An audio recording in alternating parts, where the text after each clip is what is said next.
Так, ну начнем, да?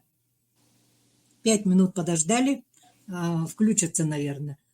Ну, давайте мы слово представим, наверное, чтобы не занять слишком много времени, Николаю Андреевичу Барамыгину, референту секретариата Михаила Ефимовича Николаева. Вы все знаете, что Михаил Ефимович Николаев, первый президент республики, является автором, инициатором данного проекта.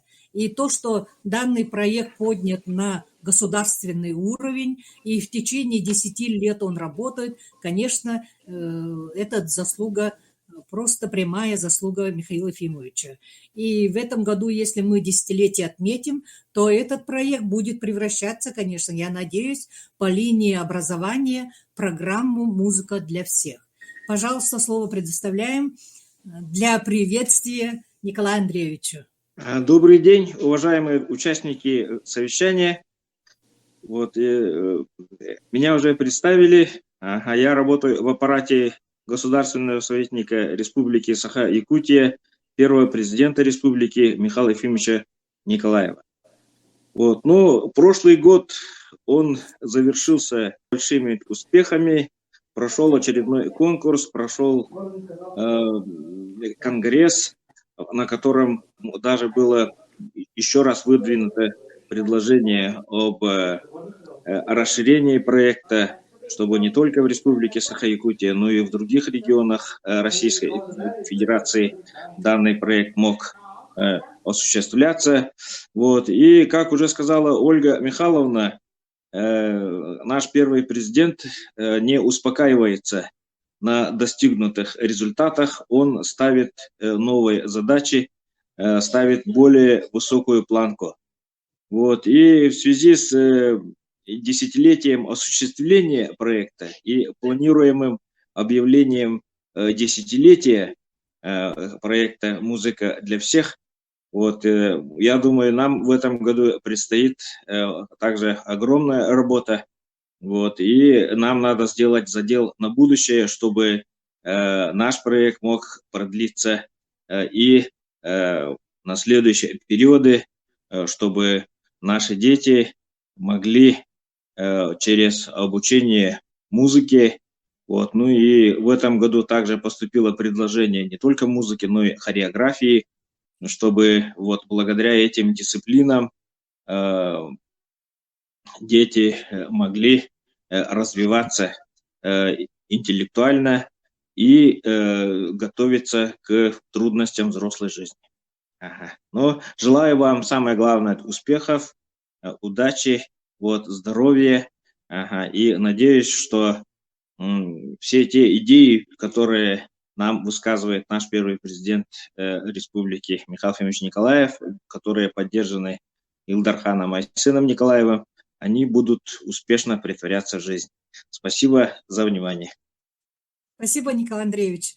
Михаил Ефимович, мы фильм сняли о проекте «Музыка для всех», где начинаем с его цитаты о том, что сейчас идет борьба не за нефть, не за газ, а за умы и таланты, которые бы перевернули весь мир.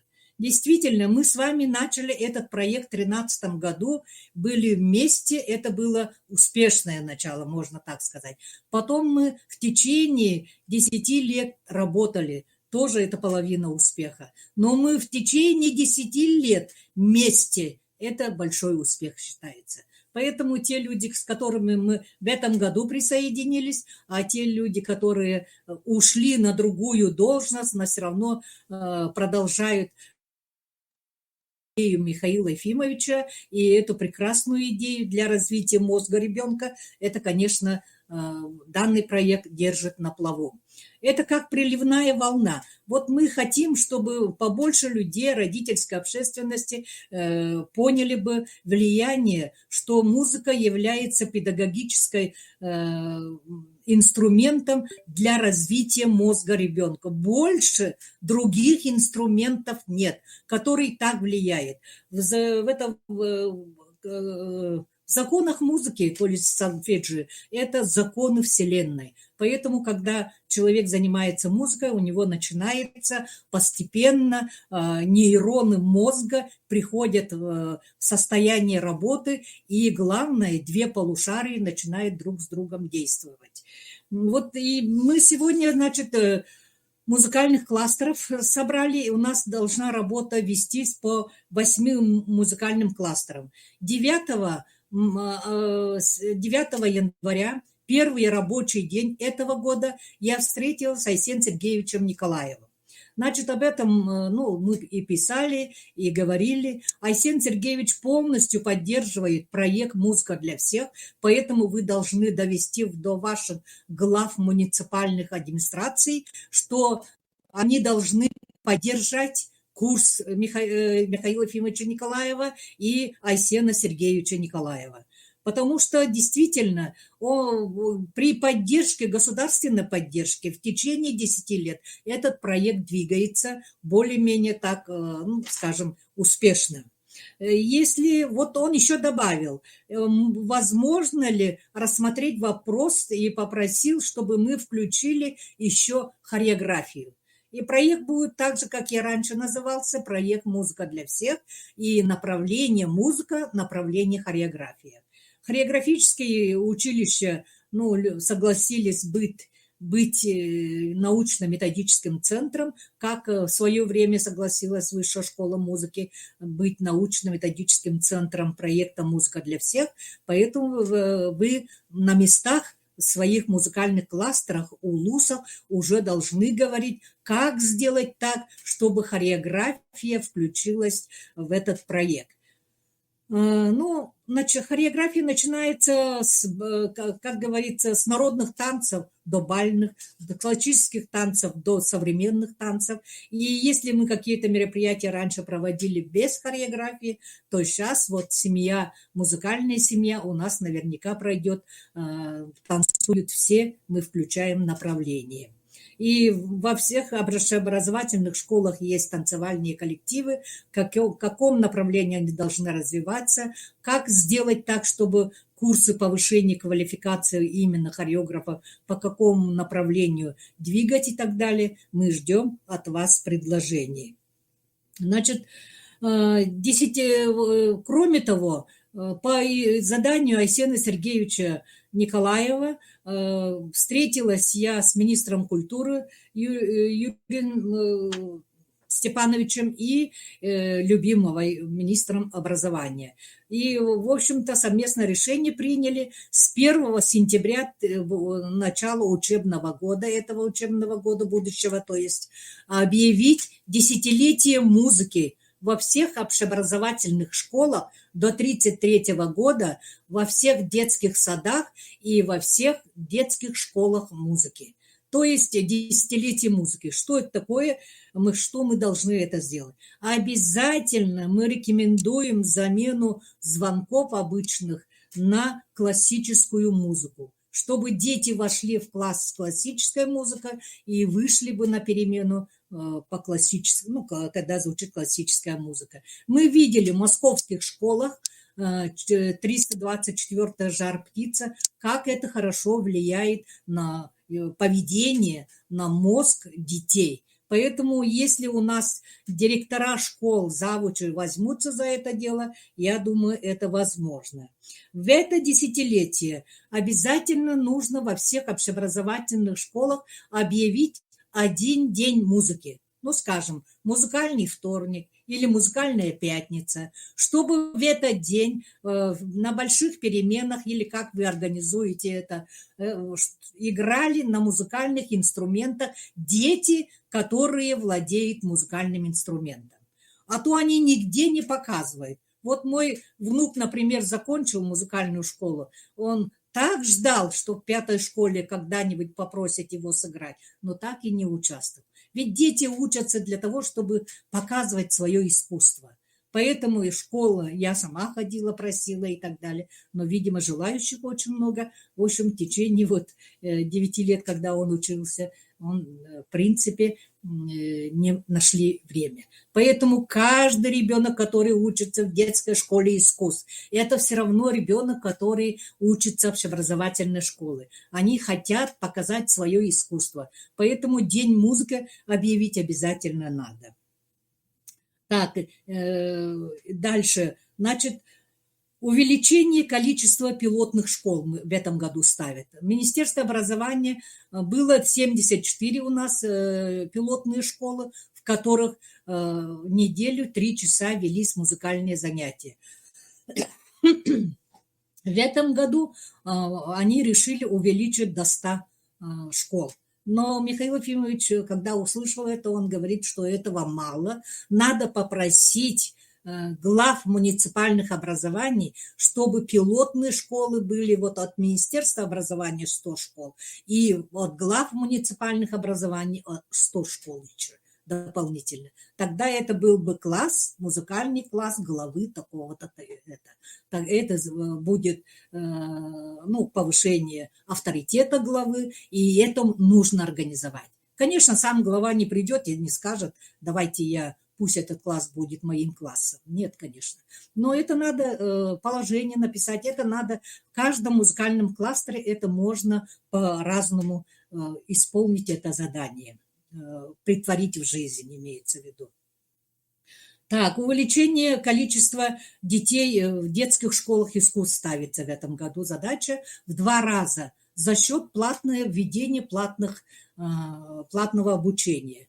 Желающих дать детей в музыкальные школы огромно. Вы знаете, какие конкурсы у нас идут в детские школы искусств. Вот сейчас нужно сделать так, чтобы те, которые не прошли по конкурсу, они получили бы платные возможность учиться. Мы были в Южной Корее, и практически там нету музыкальных школ государственных. Все музыкальные школы платные, дети сами оплачивают, то есть родители оплачивают. Поэтому это дело возможно, и в Китае точно. Также есть половина государственная, половина платные. Просто сейчас, если родители хотят, они не знают, куда идти, кому обратиться. Поэтому в этом направлении тоже нашим музыкальным кластерам надо работать. Так, теперь вот стандарты. Во время десятилетия проекта мы должны утвердить буквально в этом году стандарты для детских садов. Выпускники детских садов, что они должны знать? Сколько композиторов, но по музыкальной грамоте что должны знать? Если дети знают буквы и цифры уже в 1 классе, то они уже должны поступить в школу, зная ноты. Хотя бы от до, и где они висят на какой строке и так далее. Поэтому музыкальная грамотность должна быть и в детских садах. А наша цель проекта «Музыка для всех» – это внедрение всеобщей музыкальной грамотности в общеобразовательные школы. И в этом должны быть заинтересованы родители. Но когда проводится, сегодня Туяр из Министерства образования сказала, что проводят сугулан родители. Это очень хорошо. Но хорошо бы в этих сугуланах тоже говорить о проекте «Музыка для всех», о том, что насколько велика влияние музыки на мозг ребенка. Увеличение качества, то есть повышение качества учебы для тех детей, которые учатся в этом, это доказано уже. И Институт развития образования нам в конце года, наверное, выдадут анализы по всем школам, тех школах, где ведется 3-часовое занятие по музыке, у них, скажем, качество учебы должна быть повышена. Покровская общеобразовательная школа номер 1, где организована детская филармония, у них действительно сократилась заболеваемость ОРВИ. Дети действительно стали на качество учиться, поэтому все по синергии и директора школ, и завучи должны быть заинтересованы в нашем проекте. Так, Теперь, значит, по стандартам и по детским садам я сказала. Стандарты, когда сделал программу Абдуллин Эдуард Борисович, Светлана Ивановна знает это, есть там внутри стандарты. Вот эти стандарты, Светлана Ивановна, надо вытащить, рассмотреть еще раз, собраться и утвердить с 1 по 4 класс, что они должны знать, кроме того, что они владеют блокфлейтой или еще каким инструментом. И вот эти стандарты по линии Министерства образования надо утвердить, облнадзор же у нас есть. Вот, и с 5 по 8 класс тоже надо бы утвердить. Я думаю, этим Светлана Ивановна займется, и надо собрать учителей музыки, и проведемте, давайте, видеоконференцию или что вот. Но я думаю, Татьяна Ивановна Сидельникова, Татьяна Алексеевна, вы тоже поможете в этом отношении, конечно. Все специалисты, хоровые школы, детские школы искусств должны помочь в составлении этих стандартов. Но эти стандарты не для профессионалов, а для проекта «Музыка для всех». Это совсем другое, да? Скажем, чтобы дети знали какие-то основные оперы, какие-то музыкальные спектакли и так далее. Вот недавно детский сад «Прометейчик» поставил музыкальный спектакль в шахматном царстве. Говорят, очень хорошо прошло это. А до пандемии Актемский лицей ставил «Князь Игоря» с участием артистов Государственного театра оперы и балета. Поэтому возможности есть. Таланты у нас, преподаватели тоже есть. И все это нужно претворить в жизнь в рамках десятилетия проекта. Так, дальше, значит, летняя работа. Вот по летней работе 5-я четверть у нас есть направление. Вот уже сейчас надо управление образования, управление культуры, когда планируете лагеря, так называемые трудовые, чтобы в этих местах отдыха обязательно велись занятия по музыке. Нужно найти людей, которые могут обучить детей игре на музыкальных инструментах. Так, 5-я четверть, и есть у нас, кроме этого, направления каникулы с музыкой. Летние каникулы, то есть осенние каникулы, весенние каникулы. Во время детских, скажем, во время каникул детская школа искусств не должна пустовать, и этих инструментах должны заниматься, ну, скажем, сколько не, это 10 дней, да, каникулы, должны пригласить детей, чтобы они занимались музыкой. Так, ну, следующее у нас направление, это в этом году мы справляем нашему проекту 10 лет. Что должны мы по этому десятилетию сделать? Значит, во-первых, пройдет посвященная десятилетию научно-практическая конференция взаимодействия учреждений культуры и образования в музыкальном развитии детей и юношества. Это Новосибирская консерватория проводит имени Глинка уже в этом году 7-й раз. От каждого кластера мы минимум 5 людей должны выступить, потому что очное, заочное, это кто хочет, может туда поехать 13-14 марта. И обязательно вот по линии школы, кто хочет выступить, Светланы Ивановны Мегиной отправляете, то есть то, что заявка-то надо войти туда, уже до 5 марта подать надо заявки. Выступление – это научно-практическая конференция, и обычно после этого выходит Ринцевский журнал, то есть сборник. Поэтому нужно обязательно принять участие.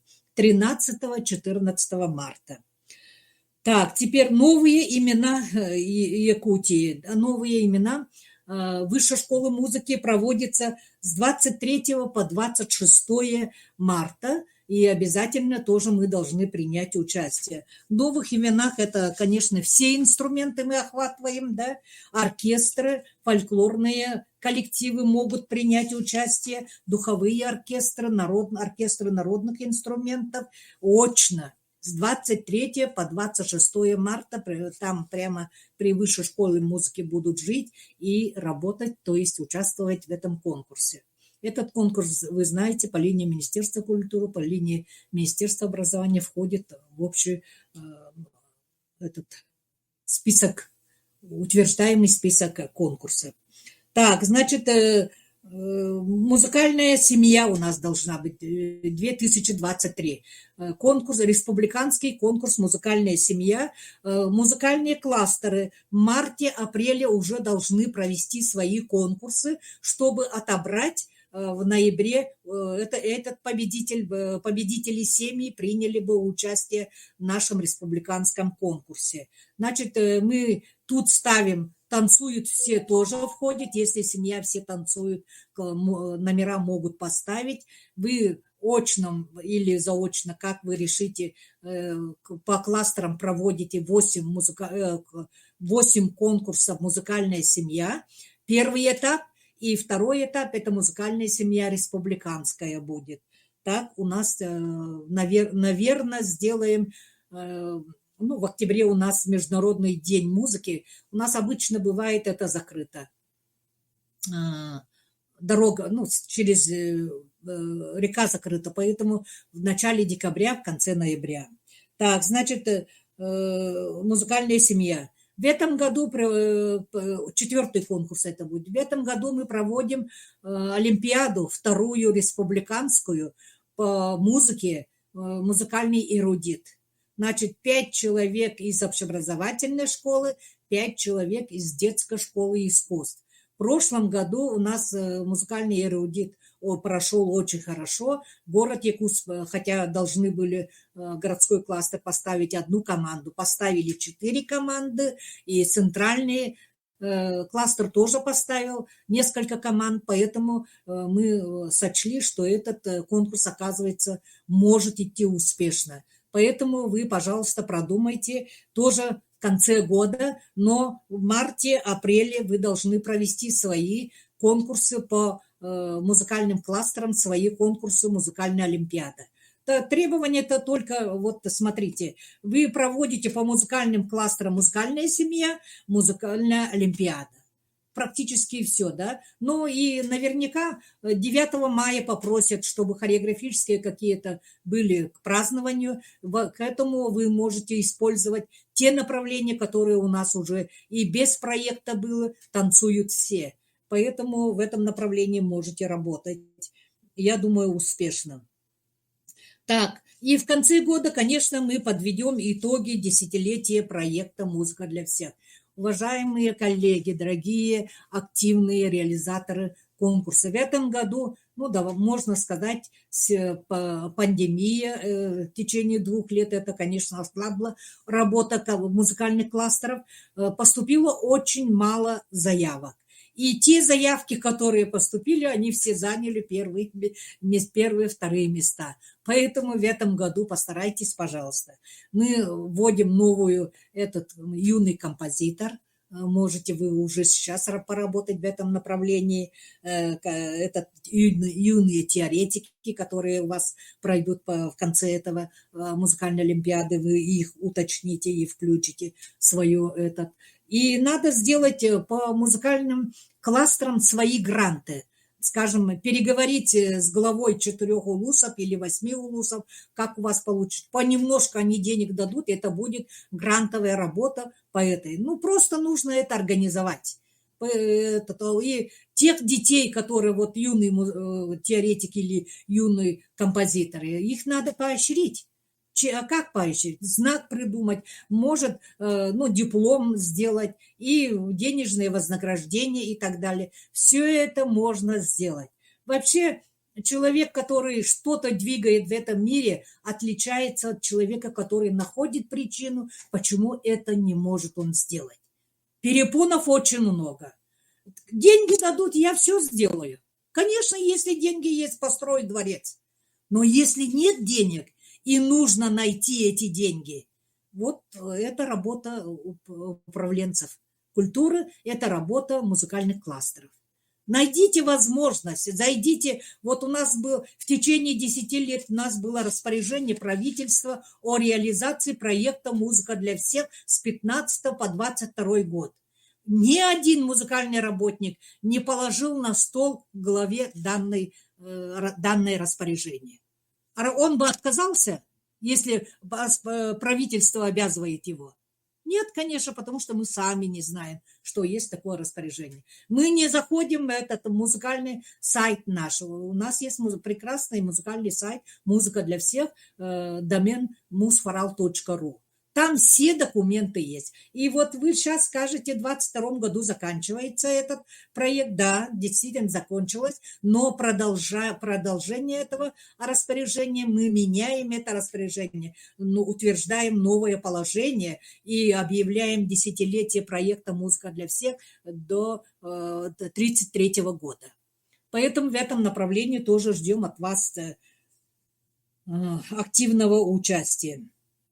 Да,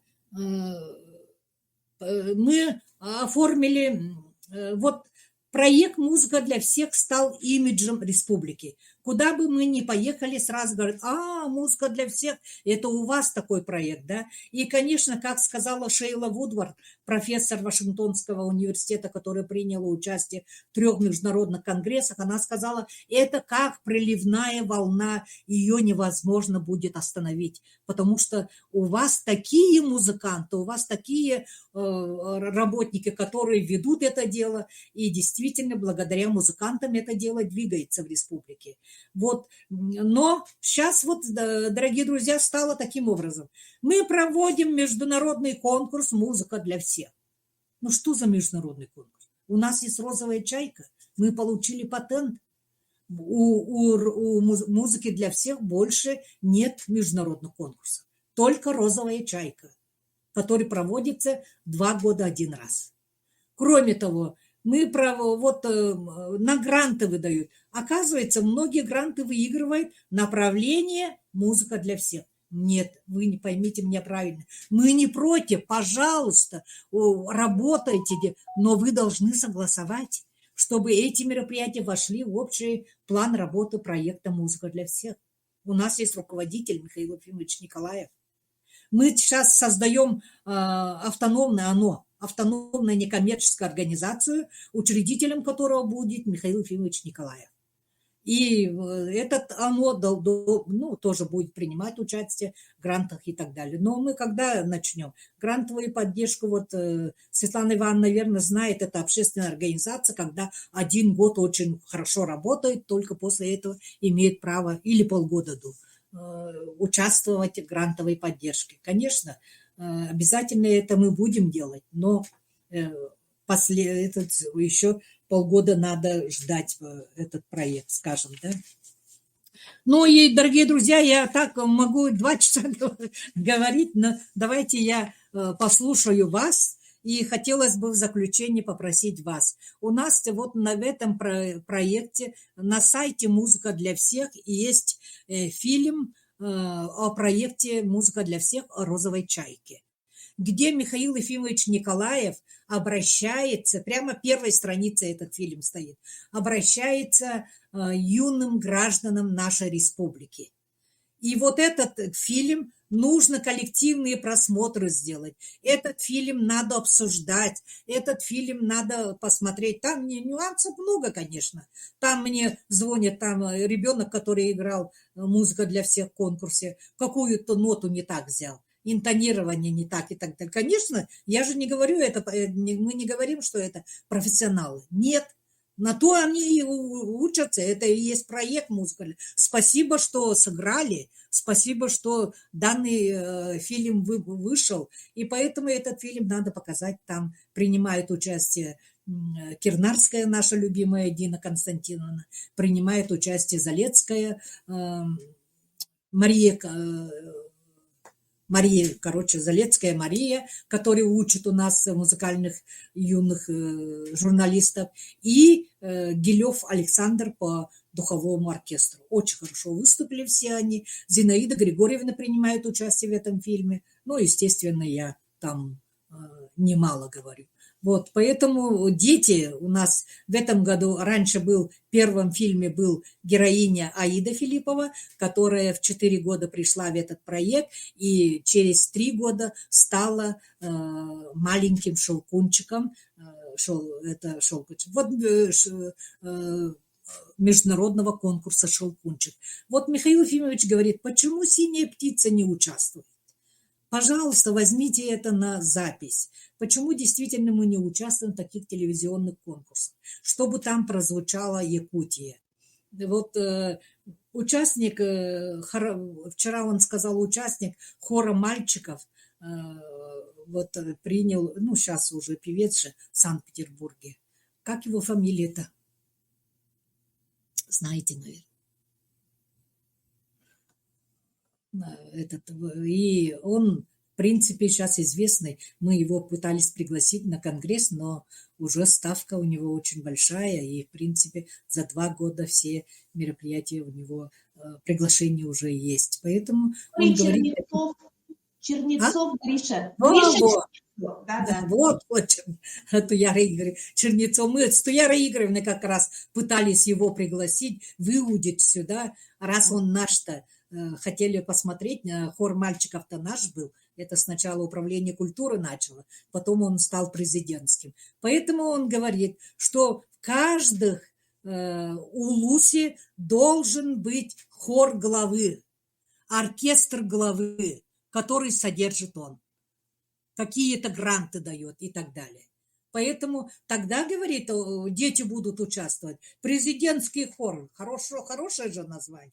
Поэтому все туда шли. Поэтому вот в этом направлении сейчас должны работать музыкальные кластеры. Обязательно. Если хороший, скажем, духовой оркестров у нас очень мало. Создавайте, говорит, духовой оркестр вот такой вот главу южного, скажем, музыкального кластера.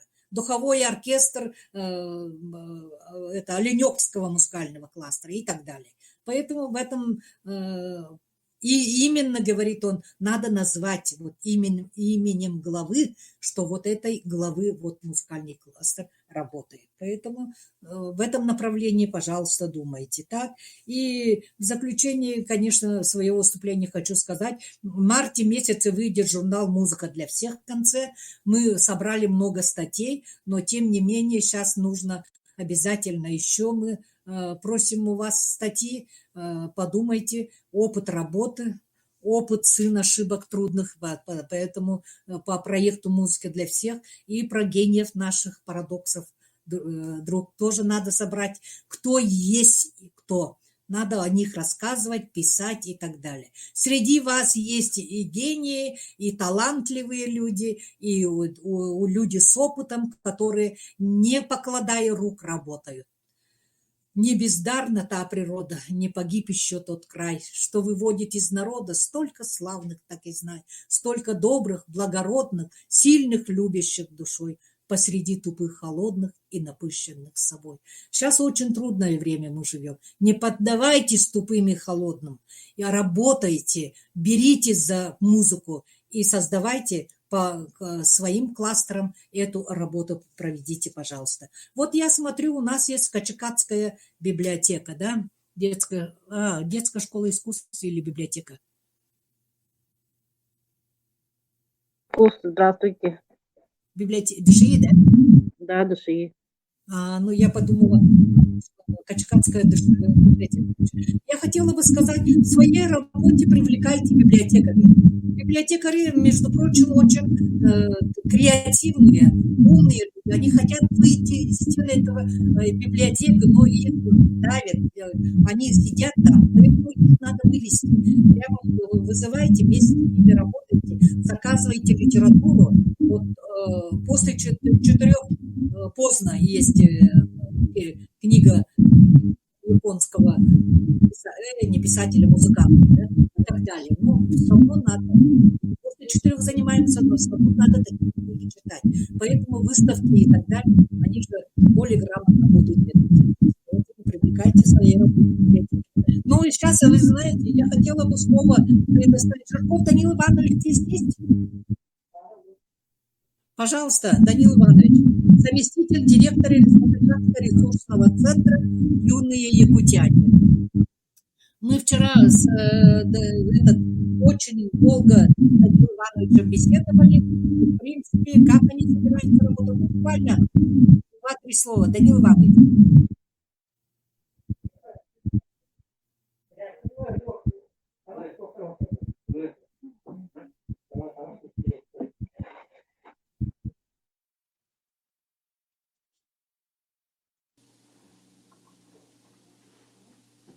Так. Елена, Данил Иванович Барда.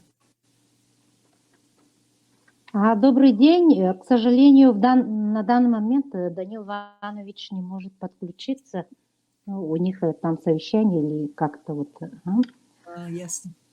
Ага. Но вы скажете что-нибудь? Көстер, да, кәлбәтте. Көстер. Ага. Көстер, да. Только хамсам. Добрый день. Приветствую всех участников. Рада видеть. И, конечно, сегодня очень хороший разговор идет, потому что музыка – это действительно вид искусства.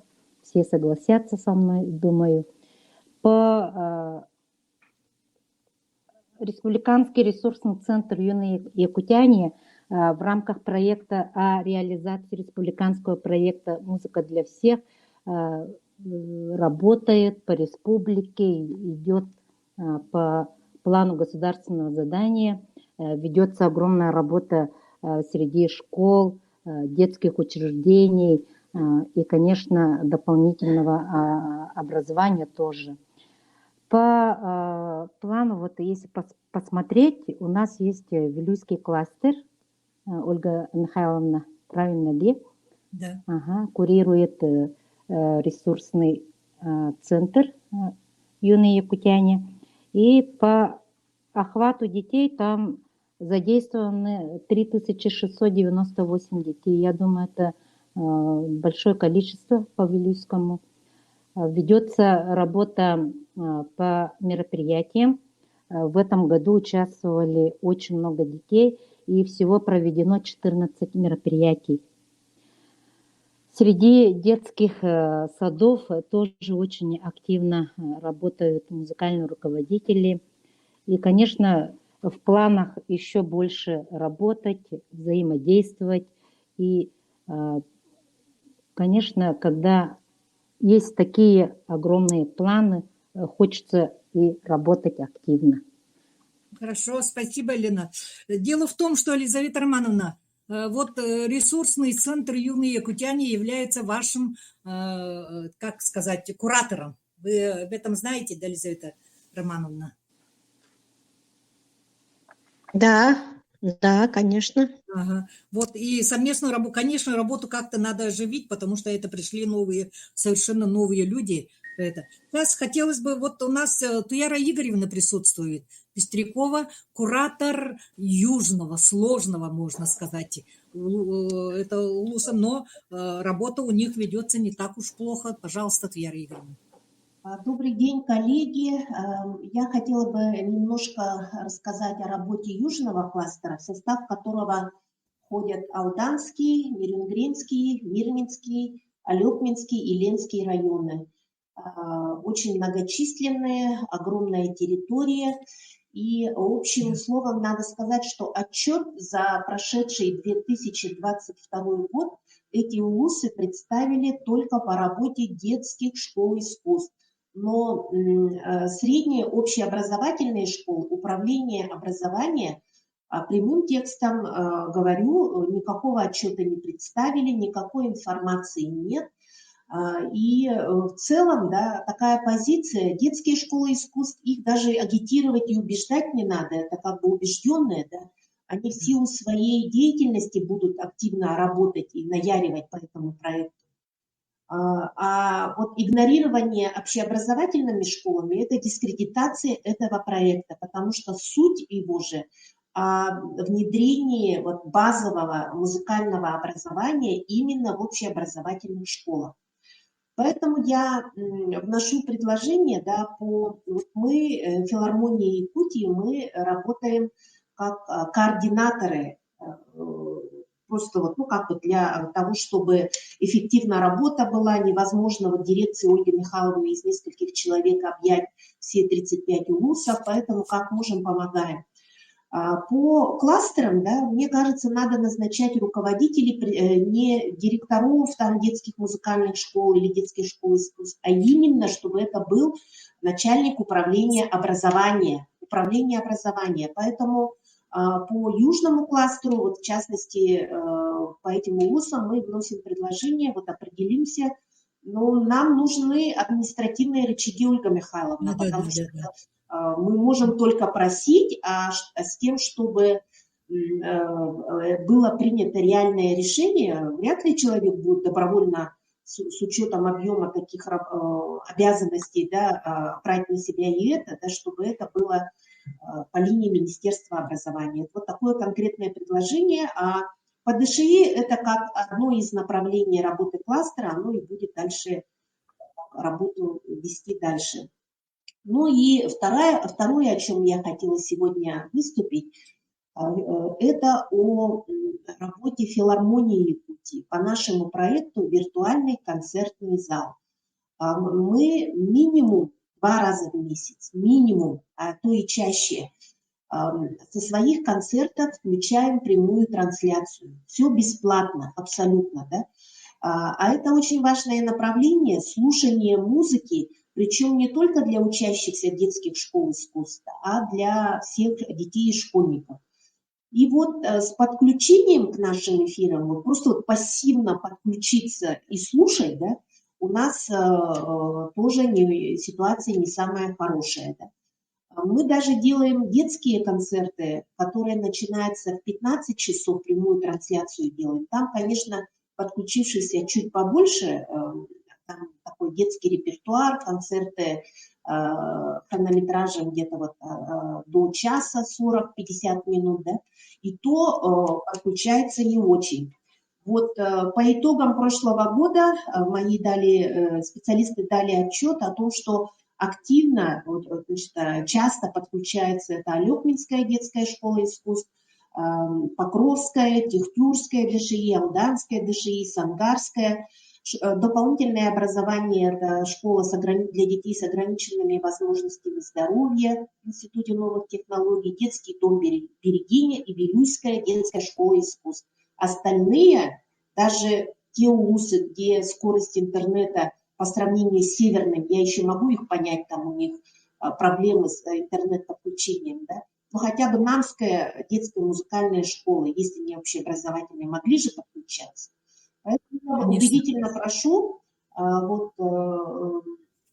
наши концерты очень интересные, доступные, дети очень хорошо это все воспринимают. Активнее подключайтесь к концертам виртуального концертного зала филармонии Якутии. Этот проект нацелен именно на музыку для всех. Вот у меня и хочу поделиться радостью.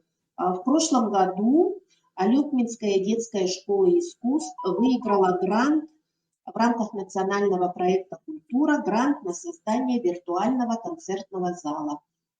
Они из федерального бюджета получают 1 миллион рублей вот в текущем году, уже готовят техническую документацию, и на 1 миллион будет приобретено специальное оборудование, чтобы в своем зале иметь возможность для подключения к виртуальному концертному залу. У меня все. Спасибо. Поздравляем.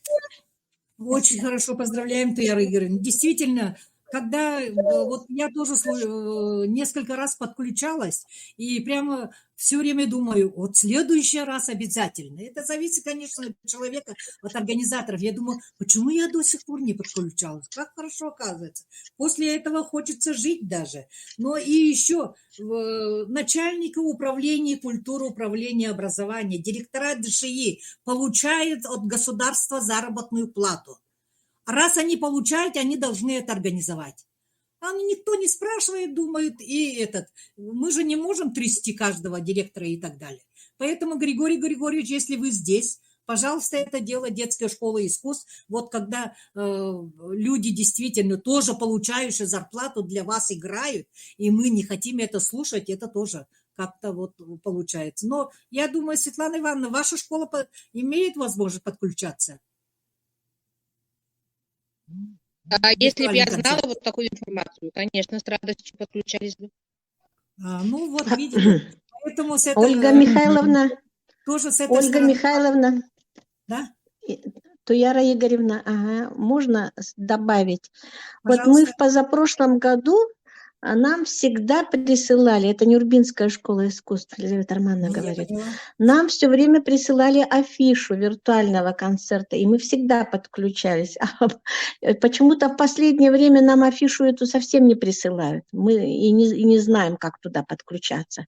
Когда нам присылали, мы постоянно подключались. Это был 21-й, что ли, год. В общем, как это, вот, мы постоянно подключались. Сейчас афиш нету.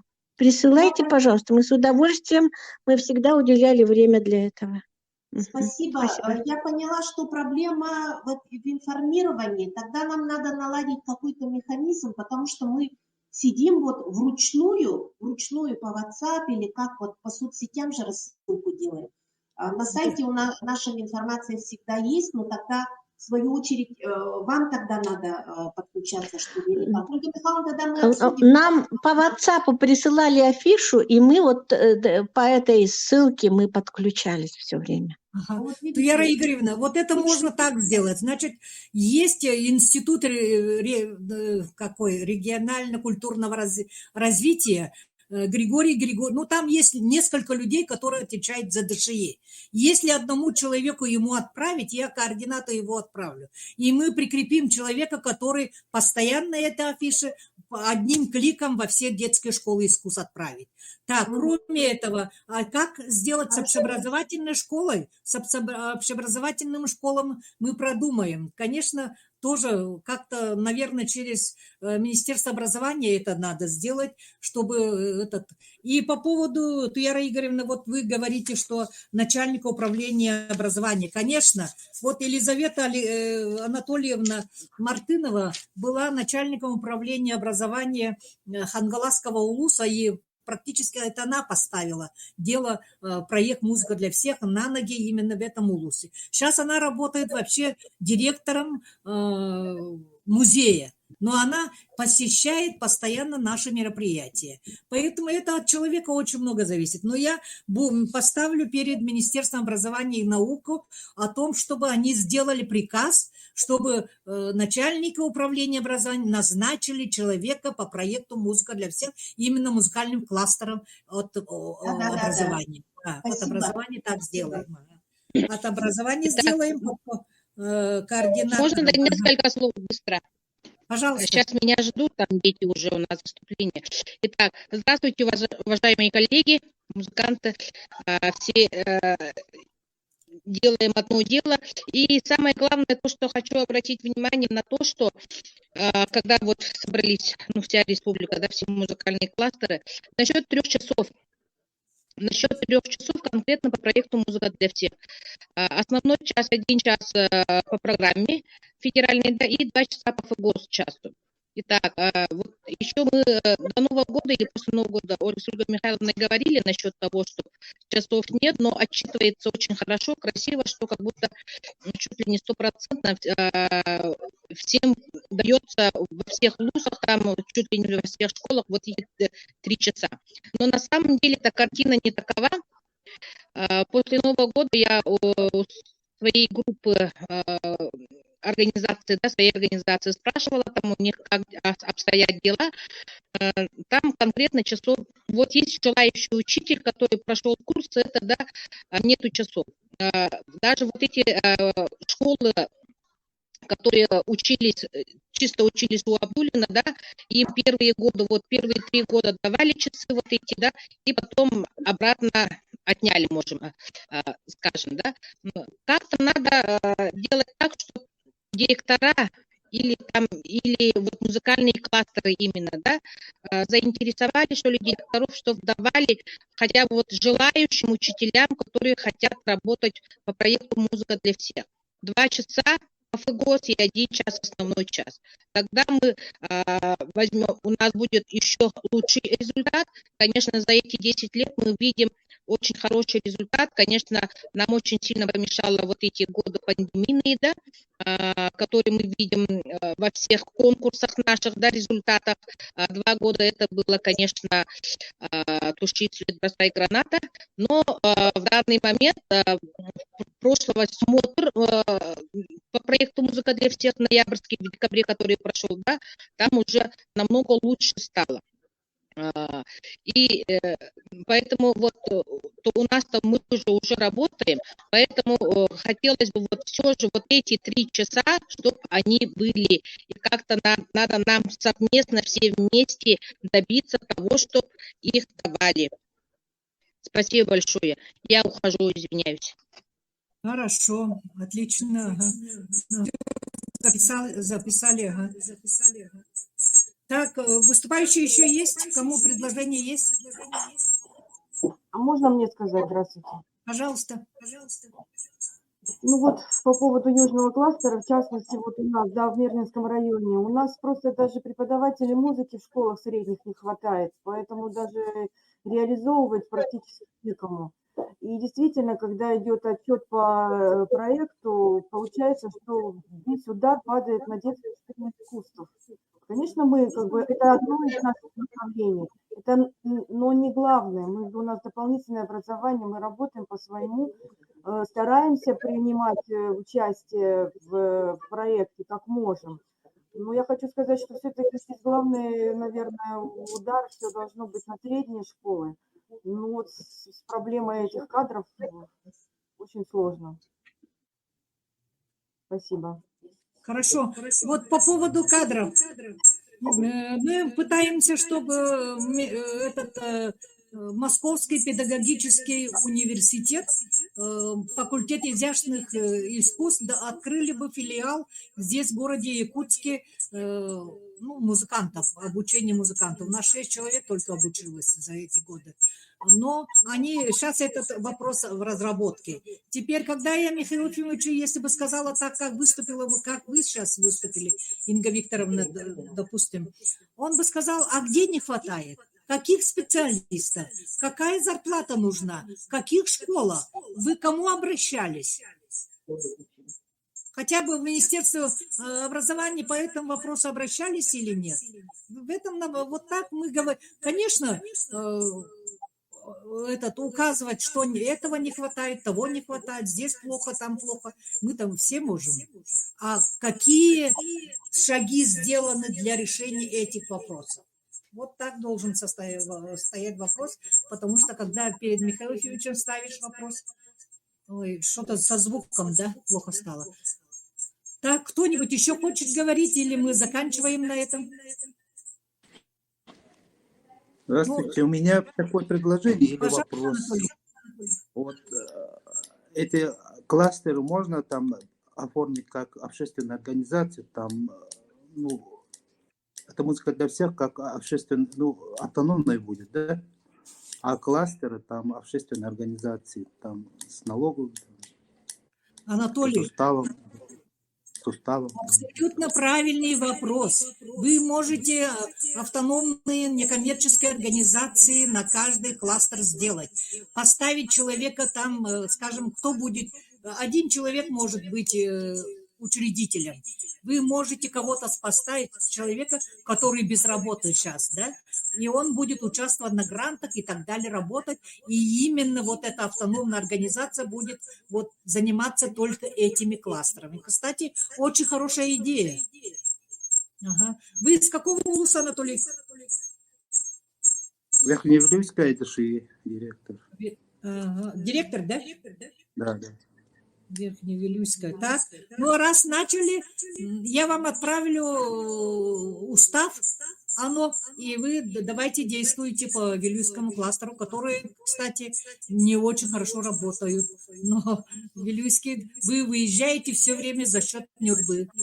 Не, у нас очень хорошо работает Нюрбинская ДШИ, у нас руководитель Елизавета Романовна очень хорошо работает. Ну, хорошо. Ясно. Так, очень интересное предложение еще есть у кого-нибудь? Все, да? Ну тогда, дорогие коллеги, я желаю вам всем успехов. И давайте мы десятилетие проекта «Музыка для всех» и десятилетие музыки, вот положение скоро напишем, расшлем всем вам. И давайте мы будем все вместе обсуждать. Но вы не довольствуетесь тем, что собрались мы вместе сегодня. Вы давайте теперь каждый кластер в своем кластере сделайте совещание и приглашайте нас, мы обязательно выступим. Спасибо всем за участие. Спасибо всем. До свидания. До свидания. Спасибо. До свидания. Спасибо.